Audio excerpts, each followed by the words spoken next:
I now give the floor to Her Excellency Bahar Muradova, the Chairperson of the State Committee for Family, Women and Children Affairs of Azerbaijan. Excellencies and dear participants, I would like to extend my greetings and wish success. Over the past 30 years, we have made great progress in gender equality worldwide, guided by the Beijing Declaration and Platform for Action. Last year, gender issues were a key focus at COP29 in Azerbaijan, where a Gender Day was held for the first time. It also adopted the 10-year revised Lima Work Programme. The State Committee of Azerbaijan is the main body responsible for gender equality and women's empowerment. The Parliamentary Committee has a similar role in the legislative branch. Annually, the National Assembly actively discusses the implementation status of the law on guarantees of gender equality. In the region support and resource centers, gender commissions in municipalities and gender focal points in central and local executive bodies are working effectively.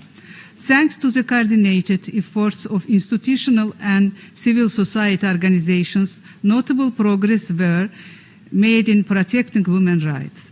We made new regulatory norms in the legislation to prevent domestic violence, child marriages, and relative marriages.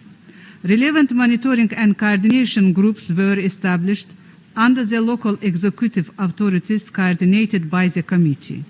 The implementation of the National Action Plan on combating domestic violence successfully completed, and currently a new one has been developed.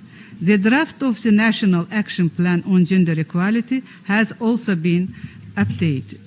By implementing a number of projects and programs aimed at expanding educational opportunities for women and young girls, women's political participation and representation of decision-making are increasing every year. During the last elections, female members of parliament and municipalities increased.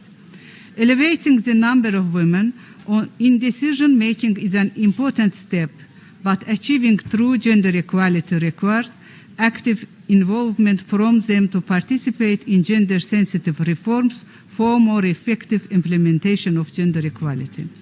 I should be noted that the greatest violence against humanity comes from unjust wars, occupation, and acts of ethnic cleansing.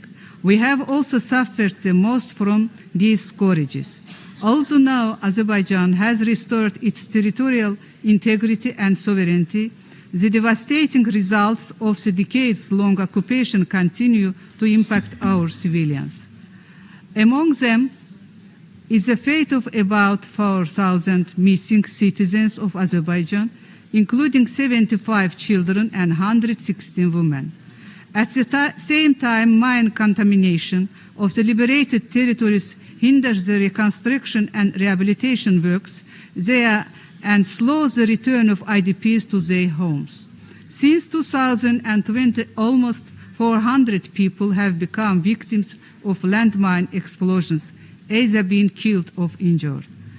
From this esteemed platform, I want to emphasize that all countries must intensify their efforts for peace and ensure accountability for such crimes to prevent them happening again. In conclusion, I believe that our future efforts in line with the Beijing Declaration will contribute to women's equal participation in all areas. Thank you.